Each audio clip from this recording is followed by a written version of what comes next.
নমস্কার শ্রোতা বন্ধুরা, কেমন আছেন সকলে? আশা করছি সকলেই খুব ভালো আছেন।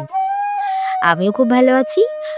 আর আজ আমি আরেকটি নতুন গল্প পাঠ নিয়ে হাজির হয়েছি।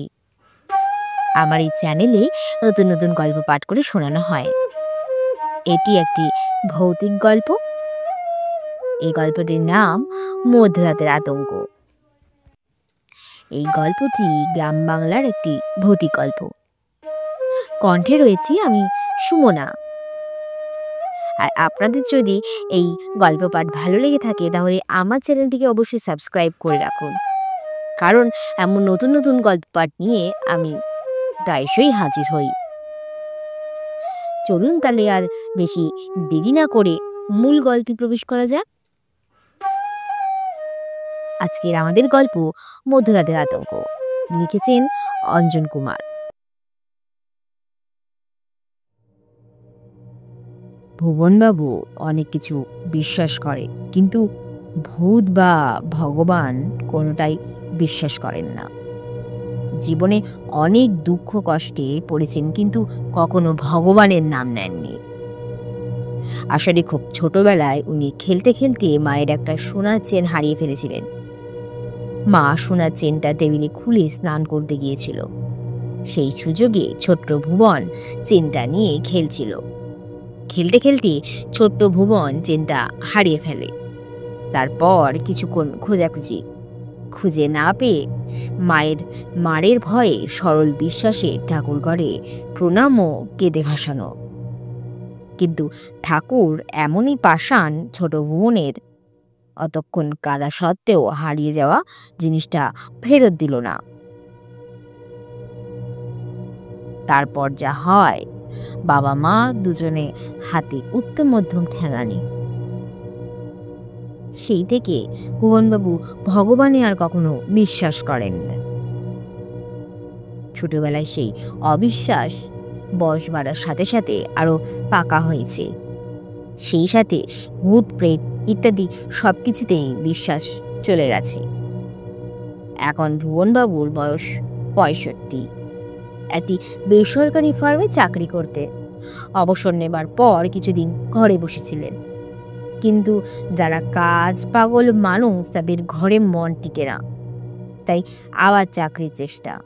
শেষে এক বন্ধুর সুপারিশে মাছের ভেড়িতে পাহারাদারির চাকরি। এই অঞ্চলে প্রচুর মাছের ভেড়ি আছে। পাহারার ব্যবস্থা না থাকলে মাছ চুরি হয়। তাছাড়া অনেক সময় শত্রুতা করে জলে বিষ মিশিয়ে মাছ মেরে দেয়া। তাই সব ভেড়ির মালিক পাহারার ব্যবস্থা রাখে।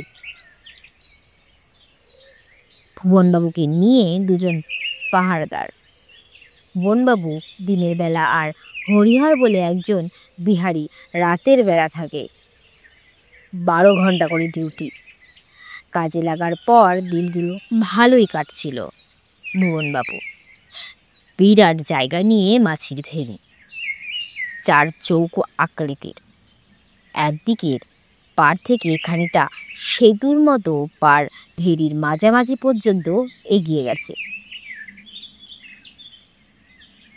যেখানে শেষ হয়েছে সেখানে একটা তাঁবু খাটানো। সারাদিন ভুবনবাবু তাঁবুর মধ্যেই কেটে যায়। তাঁবু থেকে বেরোলেই পুরো ভেড়ির চারপাশটা নজরে আসে। ভুবনবাবুর আসার সময় পাড়ার লাইব্রেরি থেকে কিছু গল্পের বই নিয়ে আসেন। দুপুরে তাঁবুর ভেতরে সেটা দুটো চাল ডাল ফুটিয়ে নেন। খেয়ে দিয়ে একটা চমৎকার ভাত দেন। ঘুম থেকে উঠে একটু ঘোরাঘুরি অথবা গল্পের বই পড়া। সন্ধ্যা 7টা বাজলে হরিহর আসে। তাকে সব বুঝিয়ে দিয়ে সাইকেল নিয়ে বাড়ি চলে আসেন। মাঝে মাঝে হরিহরের সাথে 2-4টে কথাবার্তা হয়। ভুবনবাবু একদিন হরিহরকে জিজ্ঞাসা করেছিলেন, তিনি চলে যাওয়ার পর হরিহর কি করে। হরিহর তার ভোজপুরি হিন্দিতে বলেছিল, ইয়ে বাবু রাতে ভূত পীড়িতেরা আড্ডা, আমি খেলিয়ে এক ছিলিম গাঁজা খেয়ে শুয়ে পড়ি, একদম সুবাহ নিকালতা হো। শুনে ভুবনবাবু মনে মনে খুব হেসেছিলেন আর বলেছিলেন, শালা ভূত না গাঁজার নেশায় উল্টোপাল্টা দেখা। কিছুদিন বাদে হরিহর দেশে গেল। ভেরির মালিক ভুবনবাবুকে রাতে পাহারা দিতে বললেন। সেই মতো ভুবনবাবু রাতে আসতে লাগলেন। কয়েকদিন কেটে গেল। তারপর এলো সেই দিন। সেদিনটা ছিল পূর্ণিমা। আকাশে ভরা চাঁদের আলো, চারিদিকে জ্যোৎস্না। অন্যদিকে এর মতো আজ সন্ধে কিছু পর থেকেই আনা খাবার খেয়ে শুয়ে পড়েছিলেন। মাঝরাত্রে প্রস্রাবের বেগ লাগায় ঘুমটা ভেঙে গেল। উঠে তাঁবুর বাইরে এসে প্রস্রাব করে চারিদিক দেখতে লাগলেন। সঙ্গে টর্চ আছে। এদিক ওদিক আলো ফেলতে ফেলতে হঠাৎ লক্ষ্য করলেন তার সামনের দিকে ঠিক ভেরির অপর পারে কেউ একজন দাঁড়িয়ে। টর্চের আলো ওই মনে হলো মহিলা। ভুবনবাবু একটা জোরালো হাঁক দিলেন, কে কে ওখানে? কোনো জবাব এলো না।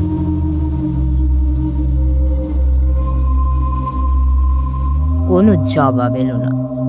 আশেপাশে তাকাতে ভুবনবাবুর শরীর হিম হয়ে গেল। ঠিক সামনের পাড়ের মহিলাটির মতো অন্য দুই পাড়ে দুই মহিলা দাঁড়িয়ে আছে।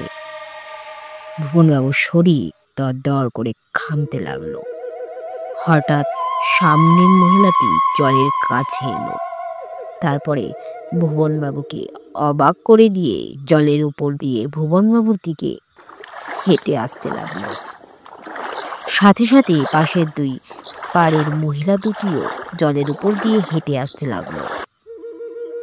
ভুবনবাবুর টর্চের আলোর পরিষ্কার দেখতে পাচ্ছেন তিন দিক থেকে তিনটি ঘোমটা পরা মহিলা তার দিকে জলের উপর দিয়ে হেঁটে আসছে।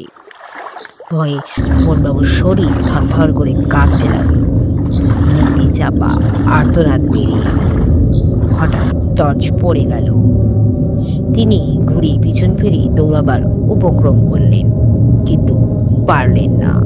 ঠিক 10 হাত দূরে একজন ঘোমটা পরা মহিলা দাঁড়িয়ে আছে।